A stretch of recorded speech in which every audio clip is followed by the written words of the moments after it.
நம்முடைய இரட்சகருமாகிய ஆண்டவராகிய இயேசு கிறிஸ்துவின் நாமத்தில் அந்த மாலை கூடி வந்திருக்கிற உங்கள் ஒவ்வொரு அன்போடு கூட வாழ்த்தி வரவேற்கிறேன். நாம் தியானித்து வருகிற அதே பகுதிக்கு நேராக நம்முடைய கவனத்தை செலுத்துவோம். சங்கீதங்களுடைய புத்தகம் 138 அதிகாரம் 7 நான் துன்பத்தின் நடுவில் நடந்தாலும் நீர் என்னை உயிர்ப்பிப்பீர். என் சத்துருக்களின் கோபத்துக்கு விரோதமாக உமது கையை நீட்டுவீர். உமது வலதுகரம் என்னை ரட்சிக்கும். நான் துன்பத்தின் நடுவில் நடந்தாலும் நீர் என்னை உயிர்ப்பிப்பீர். நாம் துன்பத்தை ஆண்டவரே மகிழ்ச்சியாக்கும் என்று ஆரம்ப நாளின் செய்தியிலே நாம் பார்த்தோம். நம் எல்லாருடைய வாழ்க்கையிலும் பலவிதமான துன்பங்களை நாம் கடந்து வந்தோம், அல்லது துன்பங்களின் மத்தியிலே நாம் இப்பொழுதும் நடந்து கொண்டிருக்கிறோம்.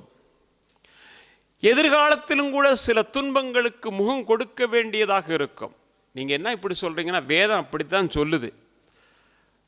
எப்படின்னா 2000 வருஷத்துக்கு முன்பதாகவே எழுதப்பட்ட வேதத்தில் சொல்லப்பட்டிருக்கிற நீதிமான்களுக்கு வரும் துன்பம் அநேகம் என்று தான் எழுதப்பட்டிருக்கு. அப்போ வரும்னு தானே சொல்லியிருக்கு. அதெல்லாம் வராது, கர்த்தரை ஏற்றுக்கொண்டா உண்மை, அப்படியெல்லாம் பிரசங்கம் கிடையாது. வரும். ஆனாலும் தேவன் அவைகள் மத்தியிலும் கூட நம்மோடு கூட இருந்து நம்மை உயிர்ப்பிக்க உண்மை உள்ளவராக இருக்கிறார். நாம் கடந்து வந்த பாதையிலும் கூட நடந்த போது அநேக துன்பங்கள் வந்தது. கர்த்தர் நம்மை அப்படியே பலவீனத்தில் அப்படியே நாங்கள் சோர்ந்து போய் மரித்த ஒரு நிலைமையில் இருக்கும் பொழுது கர்த்தர் உயிர்ப்பித்தார். இன்றைக்கும் அதை செய்து கொண்டு இருக்கிறார், நாளைக்கும் அதை செய்வார் என்று சொல்லி நான் விசுவாசிக்கிறேன். அப்படியே இருந்தால் கர்த்தர் யாரையெல்லாம் உயிர்ப்பிப்பார் என்று வேதத்திலே சில காரியங்களை நாம் தியானிக்க இந்த மாதத்தின் ஆரம்ப முதல் செய்தியிலே கர்த்தர் நமக்கு உதவி செய்வார். அருமையான கர்த்தருடைய பிள்ளை, அன்பான தேவ ஜனமே, இந்த மாலைவேளை நான் சொல்லுவேனே, ஆனால் முதலாவது கர்த்தர் யாரை உயிர்ப்பிக்கிறார் என்றால் நொறுங்கின இருதயம் உள்ளவர்களை கர்த்தர் உயிர்ப்பிக்கிறார். வாசிக்கலாம் ஏசாயா தீர்க்கதரிசன புத்தகத்தில் 57 அதிகாரம் 15 நித்திய வாசியும் பரிசுத்தர் என்கிற நாமமும் உள்ளவரும் ஆகிய மகத்துவமும் உன்னதமும் ஆனவர் சொல்லுகிறார், உன்னதத்திலும் பரிசுத்த ஸ்தலத்திலும் வாசம் பண்ணுகிற நான் படிந்தவர்களின் ஆவியை உயிர்ப்பிக்கிறதுக்கும் நொறுங்கினவர்களின் இதயத்தை உயிர்ப்பிக்கிறதுக்கும் நொறுங்குண்டு பணிந்த ஆவி உள்ளவர்களிடத்திலும் வாசம் பண்ணுகிறேன். முதலாவது ஆண்டவர் என்ன செய்யறாருன்னா, பணிந்தவர்களின் ஆவியையும் நொறுங்குண்டவர்களின் இருதயத்தையும் கர்த்தர் உயிர்ப்பிக்கிறார்.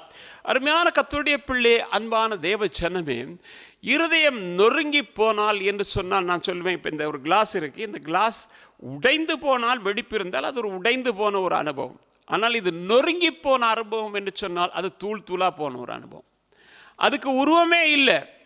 ஆனால் ஆண்டவர் அப்படிப்பட்ட இருதயத்தோடு கூட இந்த மாலைவேளை இருக்கிற கர்த்தருடைய பிள்ளைகள் எங்கே இருந்தாலும், ஒருவேளை இங்கே இருந்தாலும் சரி, இந்த செய்தி எங்கேயோ கேட்டுக்கொண்டிருந்தாலும் சரி, நீ ஒன்றுமே இல்லை என்று சொல்லி இல்லாமல் இருக்கிற நிலையிலே கர்த்தர் உனக்கு உயிர் கொடுத்து உன்னை மறுபடியும் நிறுத்துவார் என்று நான் நினைக்கிறேன், விசுவாசிக்கிறேன்.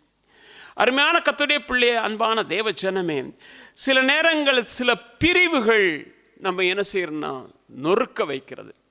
தோல்விகள், முயற்சிகள், எதிர்பாராத ஏமாற்றங்கள், சில வியாதிகள், குடும்பத்திலே காணப்படுகிற சில பிரச்சனைகள், பிள்ளைகளுடைய காரியங்கள், சிலருடைய ஏளனமான பேச்சு, ஏளனமான பார்வைகள், இப்படிப்பட்டவைகள் என்ன செய்கிறது என்று சொன்னால் நம்முடைய உள்ளங்களை நொறுக்குகிறது, உடைந்து போக பண்ணுகிறது. அருமையான கர்த்தருடைய பிள்ளை, அன்பான தேவ ஜனமே, ஆண்டவர் இதை பார்த்து சொல்றார். எப்படின்னா, இருதயம் எப்படி இருக்குன்னா சமுத்திரத்தை மாதிரி உடைந்து போய் காயப்பட்டு இருக்கிறது. சமுத்திரத்தை நீங்க பார்த்தீங்கன்னா எப்படி இருக்கும், அவ்வளவு பெருசா இருக்கின்றார். நீங்க புலம்பருடைய புத்தகத்தில் 2 அதிகாரம் 12 வாசிங்கன்னா தெரியும், உன் காயம் சமுத்திரத்தை போல பெரிதாக இருக்கு. அப்ப இந்த காயம் எப்படி ஏற்பட்டது என்று சொன்னா, சங்கீதக்காரனுடைய புத்தகத்தில் சங்கீதம் 147:3 நீங்க வாசிக்கும் பொழுது, இருதயம் நொறுங்குண்டவர்களை குணமாக்குறார், அவருடைய காயங்களை அவர் கட்டுகிறார். அப்ப இருதயம் நொறுங்குண்டவருடைய வாழ்க்கையிலே அநேக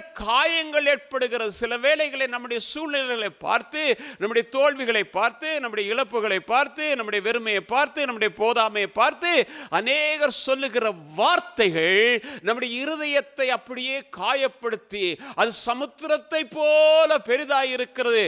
இந்த இருதயம் நொறுங்குண்டவர்களை கர்த்தர் இந்த மாலையில் என்ன செய்கிறார்னா குணமாக்குறார்.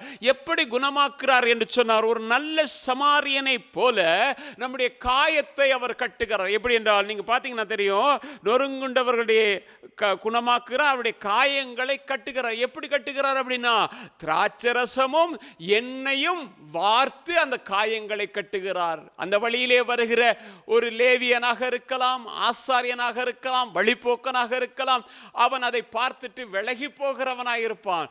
ஆனால் ஒரு நல்ல சமாரியனாக இறங்கி வந்த தேவன் இந்த மாலையிலும் கூட அந்த காயங்களை கட்ட உண்மையுள்ளவராக இருக்கிறார். நீங்க வேதத்துல பார்க்கும் பொழுது பாத்தீங்கன்னாக்கும் தேவன் சொல்லுகிறார், யார் தெரியுமா அவர் புறக்கணிக்கப்பட்டார், யாரை அவர் ஏற்றுக்கொள்கிறார், யாவருடைய விண்ணப்பத்தை கேட்கிறார் என்று சொன்னார். சங்கீதங்களுடைய புத்தகத்தில் 51ஆம் அதிகாரம் 17ஆம் வசனத்தை வாசிக்கும் பொழுது, தேவனை கேட்கும் பலிகள் நொறுங்குண்ட ஆவிதான். தேவனே, நொறுங்குண்டதும் நறுங்குண்டதுமான இருதயத்தை நீர் புறக்கணியீர். தேவனே, நீர் நறுங்குண்டதும் நொறுங்குண்டதுமான இருதயத்தை நீர் புறக்கணிக்கிறதில்லை. இந்த உலகத்தில் எல்லாராலும் நான் புறக்கணிக்கப்படலாம், எல்லாராலும் கைவிடப்படலாம், எல்லாராலும் தூற்றப்படலாம். ஆனால் இந்த உலகத்தில் இருக்கிறவர்களால் தான் அது செய்யலாம். ஆனால் தேவன் அதை அல்ல, அப்படிப்பட்டவருடைய இருதயத்தை தான் இந்த மாலையில் கர்த்தர் பார்க்கிறார். அப்படிப்பட்டவர்களை குணப்படுத்த, அவருடைய காயங்களை கட்டத்தக்கதாக கர்த்தர் இந்த மாலையில் நம்முடைய மத்தியிலே இருக்கிறார். அருமையான கர்த்தருடைய பிள்ளை, அன்பான தேவஜனமே, நீங்க வேதத்தில் பார்ப்பீங்கன்னு சொன்னா எப்படின்னா, மத்தேயு எழுதின சுவிசேஷம் 8ஆம் அதிகாரம் 2ஆம் வசனத்தை வாசிக்கும் பொழுது, ஒரு குஷ்டரோகி வருகிறான். அந்த குஷ்டரோகி வந்து ஆண்டவர்கிட்ட பணிந்து அவன் இருதய நொறுங்குண்டவனாக நிற்கிறான். சொல்லுகிறான், ஆண்டவரே, உமக்கு சித்தமா இருந்தால் என்னை சுத்தமாக்கும் என்று சொல்லி. காரணம், ஒரு குஷ்டரோகி குஷ்டரோகம் பிடித்தால் அவன் பாளையத்துக்கு புறம்பாக்கப்படுவான். அவனை யாரும் தேடி போக மாட்டாங்க, யாரும் அவனோட கூட ஐக்கியம் வைத்துக் கொள்ள மாட்டாங்க. ஏனென்றால் குஷ்டரோகம் எதனாலே வருகிறது என்று வேதம் நமக்கு கற்றுக் கொடுக்கிறது. எனவே எல்லாராலும் புறக்கணிக்கப்படுவான். எனவே தான் அவனை ஆண்டவர்கிட்ட கேட்கிறான், இவர் இருதயத்தை புறக்கணியாதவர், நொறுங்குண்ட இருதயத்தை புறக்கணியாதவர், என்னையும் ஒருவேளை குணமாக்க முடியும் என்று சொல்லி அவன் கேட்கிறான். ஆண்டவரே, உம்மாலே முடியுமானால் என்னை சுத்தமாக்கும், நான் சுத்தமானால் எல்லாரை போல நான் இருக்கலாமே என்று சொல்லி கேட்டபோது, ஆண்டவர், நீ செய்த பாவம் அதா இதா அப்படியா இப்படியா ஒன்றும் சொல்லல, நீ சுத்தமாகு என்று சொல்லி அவனை சுத்தமாக்கினார். இன்றைக்கு மாலை கூடி இருக்கிற கர்த்தருடைய பிள்ளையே, ஒருவேளை உன்னையும் என்னையும் கூட புறக்கணித்திருக்கலாம், தூக்கி எறியப்பட்டுள்ளாய் நாம் காணப்படலாம். ஆனால் இந்த மாலை வெள்ளே தேவன் அதற்காகத்தான் இந்த உலகத்துக்கு வந்தார். இன்றைக்கு உன்னையும் என்னையும் அநேகர் புறக்கணித்து தூசி துப்பி என்னென்னமோ செய்திருக்கலாம். ஆனா இன்றைக்கு அந்த காயங்களை கட்டவும், உன்னையும் என்னையும் சுத்திகரிக்கவும், மறுபடி உயிர்ப்பித்து நிலைநாட்டவும் என் ஆண்டவர் நம்முடைய மத்தியிலே வந்திருக்கிறார். அதற்காகத்தான் அவர் இந்த உலகத்துக்கே ஒரு நல்ல சமாரியனாக வந்தார் என்று சொல்வேன். நீங்க வேதத்தில் பார்க்கும் பொழுது ஏசாயா தீர்க்கதரிசன புத்தகத்தில் 61ஆம் அதிகாரம் 1ஆம் வசனத்தை வாசிங்க. கர்த்தராகிய தேவனுடைய ஆவியானவர் என்மேல் இருக்கிறார். சிறுமைப்பட்டவர்களுக்கு சுவிசேஷத்தை அறிவிக்க கர்த்தர் என்னை அபிஷேகம் பண்ணினார். இருதயம் நொறுங்குண்டவர்களை காயம் கட்டுதலையும் சிறைப்பட்டவர்களுக்கு விடுதலையையும் கட்டுண்டவர்களுக்கு கட்டவிழ்த்தலையும் கூறவும். எனவே இருதயம் நொறுங்குண்டவர்களை, சிறைப்பட்டவர்கள், கட்டுண்டவர்களை விடுதலையாக்கவும் கட்டவிழ்க்கவும் தான் என் ஆண்டவர் இந்த உலகத்துக்கு வந்தார். குமாரனை அவர் அனுப்பின போது அவர் மேல் ஆவியானவர் இறங்கினார். எதற்காக இறங்கினார் என்றால், நொறுங்குண்ட இருதயங்களை கட்டுகிறதற்காக, அதை ஆற்றுகிறதற்காக தேவன் அவரை இந்த உலகத்துக்கு தந்தார். எனக்கு அருமையான கர்த்தருடைய பிள்ளை, அன்பான தேவஜனமே, இன்றைக்கு என் காயத்தை அவர் ஆற்றுவார், இவர் ஆற்றுவார், அங்கே எனக்கு நன்மை கிடைக்கும், இங்கே நன்மை கிடைக்கும் என்று சொல்லி அநேக நேரங்களிலே நாம் நினைக்கிறோம். நாம் அவைகளுக்காக நாம் முயற்சி செய்து பார்க்கிறோம். ஆனால் ஆண்டவர் சொல்லுகிறாரு, நீ எங்க போனாலும் யாராலையும் ஆற்றப்பட முடியாது. அதற்கு ஏற்ற அந்த காயத்துக்கு உண்டான மருந்தும் கிடையாது. அது ரெண்டு என்கிட்ட தான் இருக்கு. என்னிடத்துல தான் உனக்கு விடுதலை இருக்கிறது. என் மூலமாகத்தான் உன் காயங்கள் ஆற்றப்படும், என் மூலமாகத்தான் அந்த மருந்து உனக்கு கிடைக்கும் என்று சொல்றார். நீங்க வேதத்தில் பார்க்கும்பொழுது எரேமியா தீர்க்கதரிசன புத்தகத்தில் 30ஆம் அதிகாரம் 12-13 வசனத்தை வாசிக்கும் பொழுது நாம் பார்க்கிறோம், கர்த்தர் சொல்லுகிறது என்னவென்றால், உன் புண் ஆறாததாயும் உன் காயம் கொடிதாயும் இருக்கிறது. உன் காயங்களை கட்டும்படி உனக்காக ஏற்படுவார் இல்லை, உன்னை சொஸ்தப்படுத்தவும் ஔஷதங்களும் இல்லை. என்னது? உனக்கு அந்த காயத்தை கட்டி உன்னை மறுபடியும் கண்ணீரை தொடச்சி உன் வாழ்க்கையை மேன்மைப்படுத்தி உனக்கு உயிர் கொடுத்து உன்னை நிப்பாட்டுறதுக்கு இந்த உலகத்தில் ஒருத்தரும் இருக்க மாட்டாங்க. நீ எத்தனையோ பேரை நம்பி அங்கே போய் இங்கே போய் அதை பார்த்து இதை பார்த்து எதை செய்தாலும் கூட ஒன்றுமே நடக்காது. எந்த மருந்துமே இல்லை. உன் காயத்தை கட்டுறதுக்கு அந்த சமாரியன் கொண்டு வந்த அந்த திராட்சை ரசமும் எண்ணெயும் என்னிடத்தில் மட்டும்தான் இருக்கிறது. அதை கொண்டுதான் கர்த்தர் கட்ட முடியும். அதை கொண்டுதான் கர்த்தர் அற்புதம் செய்ய முடியும். ஆண்டவர் சொல்றாரு, உன் காயங்களை கட்டும்படி உனக்காக ஏற்படுவார் இல்லை. உன்னை சொஸ்தமாக்கும்படி எந்த இடத்துல ஔஷதங்கள் இல்லை, மருந்து கிடையாது. அது ஏங்கிட்ட தான் இருக்கு. நீ இப்படிப்பட்ட நிலைமையில உன் காயம் பெரிதாய் இருக்கிறது, உன் புண் ஆறாததாய் இருக்கிறது என்று கண்டபோது என்ன செய்கிறார்கள் என்று சொன்னா, உன்னை தள்ளிடுறாங்க இந்த உலகமே. எப்படி?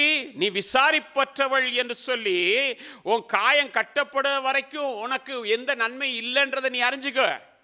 உன்னை தூக்கி எறிந்து உன்னை எவ்வளவு தூரம் வேதனைப்படுத்த முடியுமோ, எவ்வளவு தூரம் உன்னை தூசிக்க முடியுமோ, உன் குடும்பத்தை தூசிக்க முடியுமோ, உன் பிள்ளையை தூசிக்க முடியுமோ, சபையை தூசிக்க முடியுமோ, அதை செய்கிறவர்கள் உண்டு. அது வேதனை தருகிறது தான். அது ஆறாத காயங்களாக இருக்கிறது, பெரிய புண்ணா இருக்கிறது.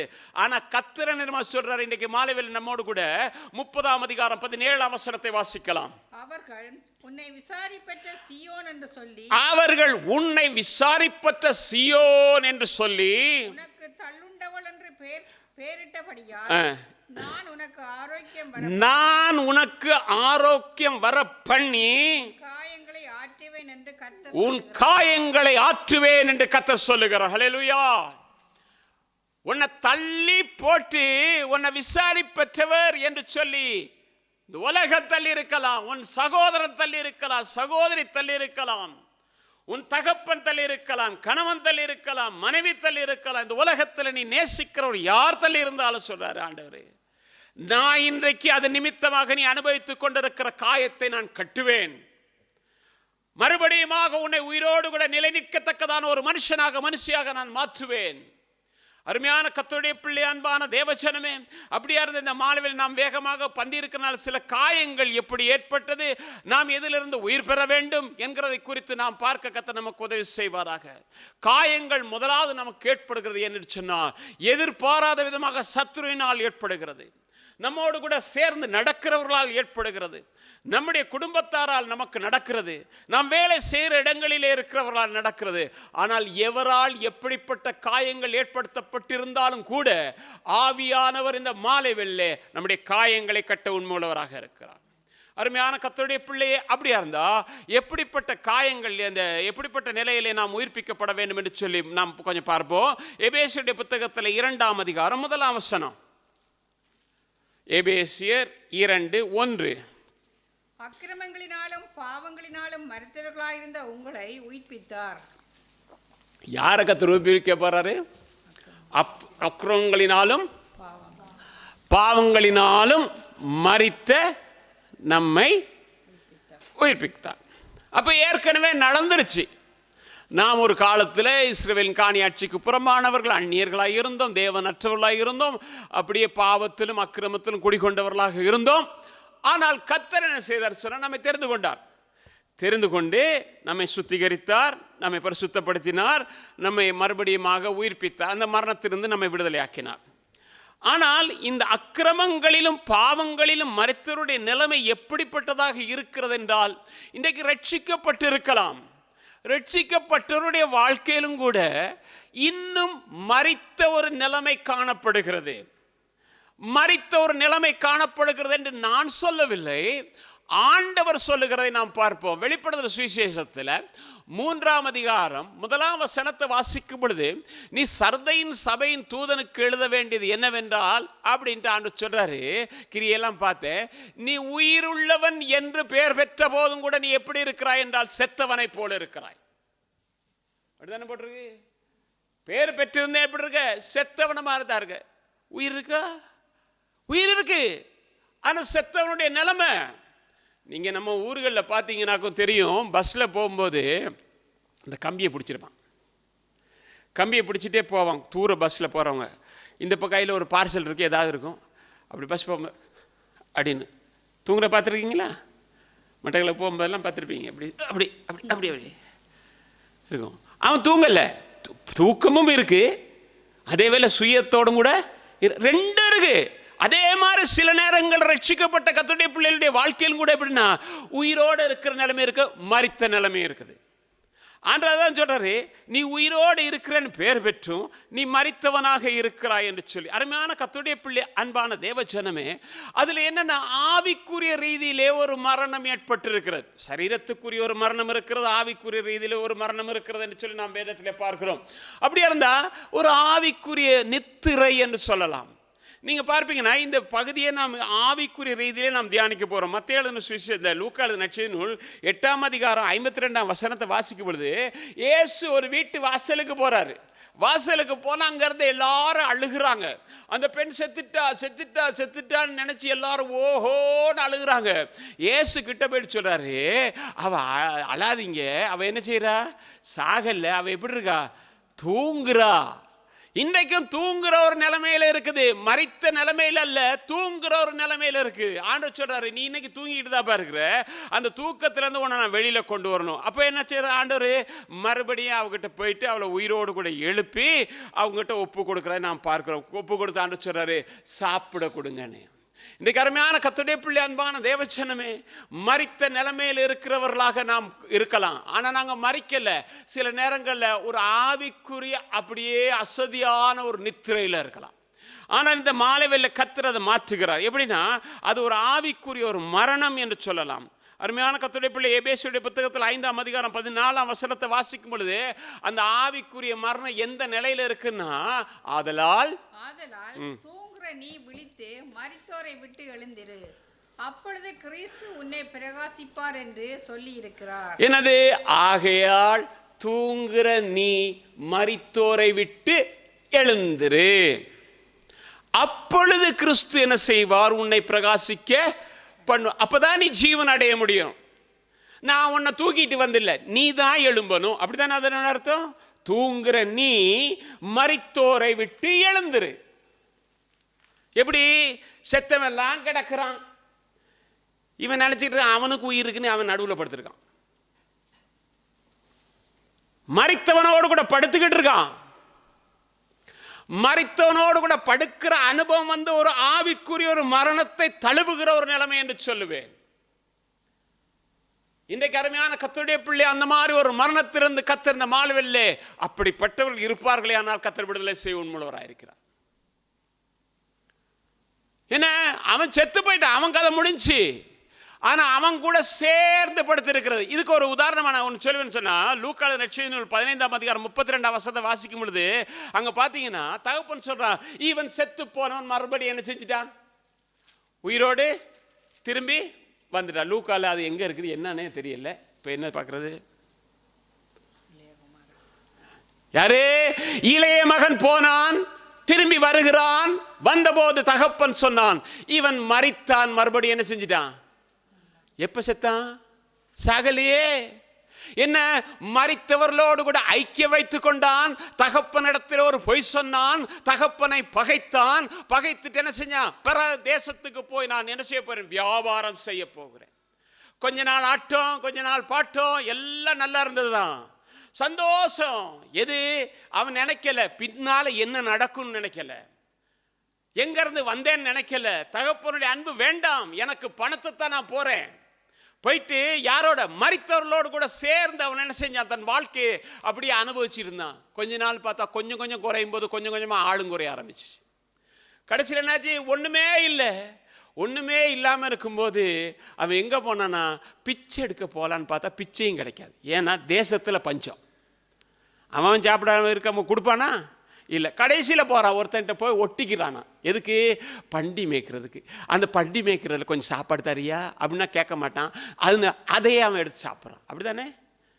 தவிட இடம் செஞ்சான். இவன் தவிடு சாப்பிட்றவனா? தவிட்டுக்குரியவனா? இல்லை. ஆனால் அது நான் வேற மாதிரி கொஞ்சம் யோசித்து பார்த்தேன். ஆனால் அது வேணாம், சாப்பிட ஆரம்பிச்சுட்டான். அருமையான கர்த்தருடைய பிள்ளை, அன்பான தேவஜனமே, அந்த நிலைமைக்கு போனது வேற எதுவும் இல்லை. அவனுடைய காரியம் என்னன்னா, அதை எதிர்பார்க்கல இப்படியெல்லாம் நடக்கும் அப்படின்னு. இப்போ மறுபடியும் அவன் என்ன செய்யறான்? தகப்பன் இடத்துல வர்றான். வந்தபோது தகப்பனை பார்த்து நான் ஒரு கேள்வி கேட்பேன், என்னன்னா, நான் உம்முடைய பிள்ளை, எனக்கு சகல அதிகாரமும் இருக்கிறது. அப்படிதானே? சகல, அவன் புள்ள தானே, 2 புள்ள. அதனால என்னது, எனக்கு அதிகாரம் இருக்கு எங்க அப்பாட்ட போய் கேட்கறதுக்கு. நான் பிரிச்சுட்டு தான் போனேன், எல்லாம் இழந்துட்டேன். ஆனாலும் இப்ப அப்பாவுக்கு புள்ள தானே, எனக்கு மறுபடியும் உரிமை இருக்கிறது என்று சொல்றதுக்கு வந்தானா? இல்லை. என்ன தெரியுமா சொன்னா, அவன் மனம் திரும்பினா, தீர்மானம் பண்ணினா, முதலாவது எழும்புனா, தகப்பனிடத்துல போவேன். தகப்பனிடத்துல போய் நான் யாருக்கு?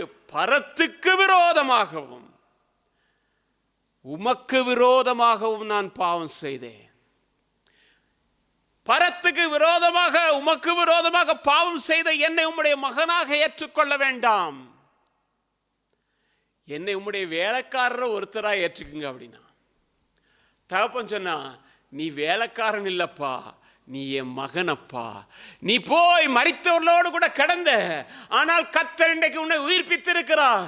நீ என்ன செய்ய சொன்னார்? என் மகனாக இரு. அவனை இப்ப சுத்திகரிக்க வேண்டியதா இருந்தது. அதுக்கு முதல்ல அவனுடைய தீர்மானம், அவனுடைய மன்னிப்பு கேட்கிறதா பெரிய காரியம். இன்னைக்கு கிறிஸ்தவ உலகத்திலையும் சரி, வெளியிலையும் சரி, எப்படின்னா மன்னிப்பு கேட்கறதுக்கு அநேக விதமான ட்ரிக் எல்லாம் வச்சிருக்கிறாங்க. ஒரு நிக்லஸ் என்கிற ஒரு மனிதன், அவனுக்கு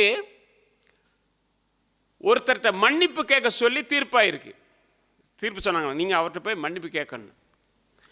அப்ப அவர் சொன்னாரா, இவருக்கு போய் அவர்கிட்ட மன்னிப்பு கேட்கறதுக்கு கொஞ்சம் கஷ்டம். ஏன்னா இவர் நிலைமையில் இருக்கிற நேரத்தில் அவர் போய் கேட்கலாது. ஆனா மன்னிப்பு கேட்கணும். என்ன செய்யறது? மன்னிப்பு கேட்டேன்னு கொண்டாந்து சொல்லணுமே அப்படின்றதுக்காக 7 மாடி கட்டிடம் உண்டு. அந்த கட்டிடத்தில் 7வது மாடியில் தோமஸ்ன்னு ஒருத்தர் இருக்கிறாரு. இவர் மற்ற மன்னிப்பு கேட்கப்பட வேண்டிய அந்த மனிதன் 3வது மாடியில் இருக்கிறான். இவர் 3வது மாடியிலே அவருடைய வாசலுக்கு போனார், தட்டினாரு. தட்டினோடனே கதவு திறக்கப்பட்டது. திறக்கப்பட்ட உடனே கேட்டாரு, தோமஸ் வீடு இதுதான். நான் அவர் சொன்னார், தோமஸ் 7வது மாடியில் இருக்கிறான். சாரி, மன்னிப்பு கேட்டாச்சு. இன்னைக்கு கிறிஸ்தவர்களுடைய வாழ்க்கையிலும் கூட இருக்கிற நடைமுறை பாதை இதுதான். தேவனிடத்திலோ மனிதனிடத்திலோ ஒப்புரவாக வேண்டும் என்று சொன்னால் சரியான அறிக்கையோடு கூட போகணும். பிழையை பிழை என்று உணர்ந்து கிரியை நடப்பிக்கணும். தோமஸ் 7வது மாடியில் இருக்காங்க. அப்படியா? சரி, நான் போயிட்டு வரேன். கேட்டேன், நான் மன்னிப்பு கேட்டுட்டேன். அருமையான கர்த்தருடைய பிள்ளை, அன்பான தேவச்சனமே, இப்ப அவனுக்கு தேவை ஒரு சுத்திகரிப்பு. தகப்பன் சுத்திகரிக்கிறான். அவனுக்கு அதுக்கு பிறகு உயர்ந்த வஸ்திரங்கள் கொடுக்கப்படுகிறது. ஏற்கனவே வஸ்திரம் உடுத்திருந்தான், அது அத்தனையுமே என்ன ஆக்கிட்டானா? அழுக்காக்கிட்டான். அழுக்கு அவன் மட்டும் இல்ல, வேதத்தில் பார்க்கும் பொழுது யோசுவா என்கிற பிரதான ஆசாரியன் தன் வஸ்திரங்களை அழுக்காக்கி கொண்டான். அழுக்காக்கின போது பக்கத்தில் இருக்கிற யாரு? பிசாசு அவன் மேல என்ன செய்யறான்? குற்றம் சுமத்தும்படியாக நின்று கொண்டிருக்கிறான் என்று சகரியா புத்தகத்தில் நாம் வாசிக்கிறோம். அருமையான கர்த்தருடைய பிள்ளை, அன்பான தேவஜனமே, அழுக்கான வஸ்திரம், நம்முடைய ரட்சிப்பின் வஸ்திரம் என்றைக்கு அழுக்காகப்படுகிறதோ, நீதி சால்வை என்றைக்கு அசுத்தமாக்கப்படுகிறதோ, அன்றைக்கு பிசாசு உன்மேலும் என் மேலும் குற்றம் சாற்றும்படியாக நம்முடைய வலது பக்கத்திலே நிற்கிறான் என்பதை மறந்து விடாதே. எப்படி? நம்முடைய வாழ்க்கையில சரியான பாதையில் நாம் நடக்கும்போது, ஏதோ ஒரு வகையில் ஒரு காரியம் நடக்கும் பொழுது பிசாசு ஆயத்தமா இருக்கிறான். இப்ப சுத்திகரித்து அவனை ஆக்கியாச்சு. அப்ப அவங்கிட்ட என்ன இருக்கு? அப்ப முதல்ல நாம் பார்த்தோம், பாவங்களினாலும் அக்கிரமங்களினாலும் மரித்த. பாவம் நமக்கு தெரிகிறது. அப்ப அக்கிரமம், நம்முடைய அக்கிரமங்கள் இருந்ததனால தான் இயேசு கிறிஸ்து அக்கிரமக்காரர்கள் ஒருவராக எண்ணப்பட்டார். ஏனென்றால் என்னுடைய அக்கிரமத்தை அவர் சுமந்தார். அருமையான கர்த்தருடைய பிள்ளை, அன்பான தேவஜனமே, அக்கிரமம் என்று சொல்லும் பொழுது நான் இப்படி பார்க்கிறேன். 2 தீமோத்தேயுடைய புத்தகத்தில் நீங்கள் வேதத்தில் வாசித்து பார்ப்பீங்கன்னா தெரியும். அங்கே போட்டிருக்கு அப்படின்னா சில அக்கிரமங்கள் நாம் பார்க்கலாம். 3ஆம் அதிகாரத்தில் நீங்கள் பார்த்தீங்கன்னா 1ஆம் வசனத்தில் வாசித்துக்கிட்டே போகலாம். இதெல்லாம் இப்படி கடைசி நாட்களில் நடக்கும், இப்படி துரோகம் நடக்கும், அது நடக்கும், இது நடக்கும், எல்லாம் சொல்லி அதில் போட்டிருக்கு. அப்படியா இருந்தால் சில நேரங்களில் நாம் என்ன செய்கிறோம்னா இப்படிப்பட்ட காரியங்கள் செய்தாலும் அது அக்கிரமம். அக்கிரமம் என்றால் கிரமமான ஒன்றுக்கு எதிர்த்து போராடுகிறது தான் அக்கிரமம். ஏற்றுக்கிறீங்களா? கிரமம் இதுதான். பஸ்ஸில் டிக்கெட் வாங்கிட்டு போனா அது டிக்கெட் எடுக்காமல் போனால் கத்தர் பார்ப்பார்னா அது அக்கிரமம். அதை கூட கேசட்டில் போட்டுக்கிறாங்க. ஒருத்தர் சொல்கிறாரு, பஸ்ஸில் போகும்போது டிக்கெட் கேட்பான், நான் தோத்துற அந்நிய பாஷை பேசுவேன், அவன் போயிடுவான். பைத்தியம் நினச்சிட்டு போயிருப்பான்.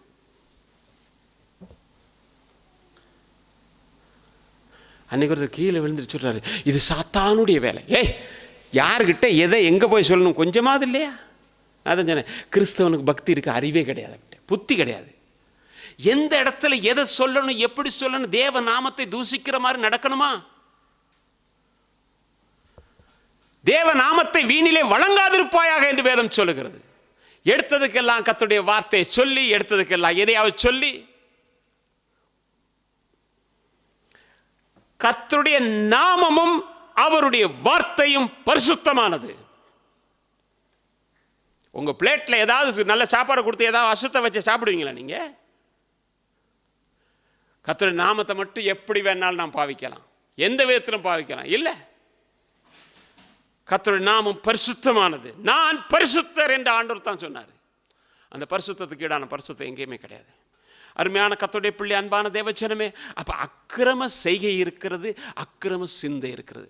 அக்கிரம செய்கை என்னன்னா, நம்ம பார்த்தாலே சொல்லுவோம், பாரு அக்கிரமம் நடந்துட்டு போகிறான், செஞ்சதெல்லாம் மறந்துட்டான், கிடைச்ச சொல்கிறது இருக்கா? இன்னைக்கு நமக்கு விரோதமாக ஒருத்தர் செஞ்சுட்டு முந்தி நான் செஞ்சதெல்லாம் மறந்துட்டான் பாரு சொல்கிறது இல்லையா? அக்கிரமம் நடக்கிறான் அப்படின்லாம் சொல்லுவோம். இன்னொன்றுக்கு வெளியிலே தெரியாது, உள்ளே கிடக்குமா, அது என்னது? அக்கிரம சிந்தை. ஆண்டு சொல்கிறாரு, அக்கிரம சிந்தைக்காரரை என்னை விட்டு. அக்கிரம கிரியைக்காரர்கள் வேறு, அக்கிரம சிந்தைக்காரர் வேறு. அருமையான கர்த்தருடைய பிள்ளை, அன்பான தேவஜனமே, அப்படியா இருந்தா சங்கீதக்காரர் ஒரு காரியம் சொல்றார். சங்கீதத்துடைய புத்தகத்தில் 66:18 என் இருதயத்தில் அக்கிரம சிந்தை கொண்டிருந்தேன், ஆனால் ஆண்டவர் எனக்கு செவி கொடார். என் இருதயத்தில் அக்கிரம சிந்தை கொண்டிருந்தேனே ஆனால். அதுக்கு பிறகு தலை கீழே வச்சு காலை மேலே வச்சு எப்படி துதிச்சு என்ன செஞ்சாலும் கூட என்ன செய்ய மாட்டாராம், கர்த்தர் கேட்க மாட்டார். நான் ஜெபிக்கிறேன் கர்த்தருக்கு, நான் உபவாசம் பண்ணுறேன் கேட்குறாருல்ல, வேதத்திலே இருக்கு, ஏசாயால இருக்கு. நாங்கள் எங்களை ஒடுக்கி உபவாசம் பண்ணும்போது நீர் கேட்காமல் இருக்கிறது, நோக்காமல் இருக்கிறது என்ன? சில நேரம் நாமளும் அப்படித்தானே, நானாக இருக்கலாம், ஜெபம் பண்ண கர்த்தர் கேட்கலன்னா எங்கேயோ அக்கிரமம் இருக்குன்னு தான் சொல்லுவேன்.